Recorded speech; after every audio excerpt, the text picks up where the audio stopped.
Hello friends, welcome to my channel. நம்ம சேனலில் இன்றைக்கி நம்ம பசலைக்கீரையை பற்றி தான் பார்க்க போகிறோம். கீரை எல்லாருக்கும் எப்படி செய்யுதுன்னு தெரியும். ஆனால் இந்த கீரையில் எவ்வளோ நன்மைகள் இருக்குதுன்னு யாருக்கும் தெரியாது. எல்லா கீரையை விட இந்த கீரையில் அவ்வளோ பெனிஃபிட் இருக்குது. நம்ம உடம்புக்கு தேவையான எல்லா விட்டமின்ஸும், விட்டமின் ஏ இதில் ரொம்ப அதிகமாக இருக்குது. புற்று செல்களை தடுக்க ஆற்றல் கூட இந்த கீரைக்கு இருக்கான். ரத்த சோகை உள்ளவங்க, ஹீமோக்ளோபின் கம்மியாக உள்ளவங்க எல்லாமே இந்த கீரையை சாப்பிட்லாம். இதனால் நீங்கள் பொடிசாக ஆஞ்சு கட் பண்ணி வச்சுக்கோங்க. உங்கள் வீட்டில் இது வைக்கிறதுக்கு இடம் இல்லைன்னா ஒரு சின்ன தொட்டியில் வச்சா கூட நல்லா சூப்பராக வளர்ந்துடும். நீங்கள் இந்த கீரையை ரொம்ப டேஸ்ட்டாக இருக்கும். நம்ம இந்த அலசி பொடிசாக கட் பண்ணி வச்சுருக்கிறதோட இந்த வெங்காயம், கடுகு எல்லாம் போட்டு தாளிக்கணும்ல, அதை அப்படியே வதக்கிடணும். கொஞ்சம் பாசிப்பயிறு ஊற வச்சுக்கணும், அவ்வளோதான். ரொம்ப ஈஸி.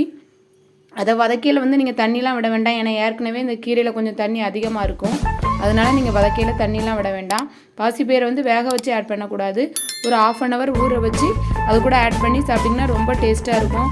ரொம்ப ஹெல்த்தியான கீரை. எல்லா கீரையை விட இதில் நிறைய விட்டமின்ஸ் இருக்குது. நம்ம உடம்புக்கு தேவையான நம்ம வயிறு சம்மந்தமாக எந்த பிரச்சனைனாலும் குணமாக்குது. லேடிஸுக்கு ரொம்ப நல்லது. கண்டிப்பாக நீங்கள் வீக்லி 1 டைம்ஸ் இந்த கீரையை வச்சு சாப்பிடுங்க. நிறைய பேருக்கு இந்த கீரையை பற்றி தெரியாது. அதனால் நம்ம முருங்கைக்கீரை சூப் வச்சு சாப்பிடுவோம்னா அந்த மாதிரி இந்த கீரையை சூப் வச்சு சாப்பிட்டிங்கன்னா ரொம்ப சூப்பராக இருக்கும். உங்களுக்கு ரொம்ப ஹெல்த்தியான டிஷ்ஷு. நமக்கு இப்போ இருக்க சிச்சுவேஷனில் நோய் எதிர்ப்பு சக்தி நமக்கு ரொம்ப தேவைப்படுது. அதனால் இந்த மாதிரி கீரையை நீங்கள் டெய்லி உங்கள் வீட்டில் வச்சு சாப்பிட்டிங்கன்னா ரொம்ப நல்லாயிருக்கும். உங்கள் குழந்தைகளுக்கெலாம் இது கசக்கவும் செய்யாது. சாப்பாட்டில் அப்படியே பிணைஞ்சு சூப்பராக சாப்பிடுவாங்க. நீங்கள் சாப்பாட்டில் அப்படியே நீங்கள் பிணைஞ்சிங்கன்னா அப்படியே குலைவாயிரும்.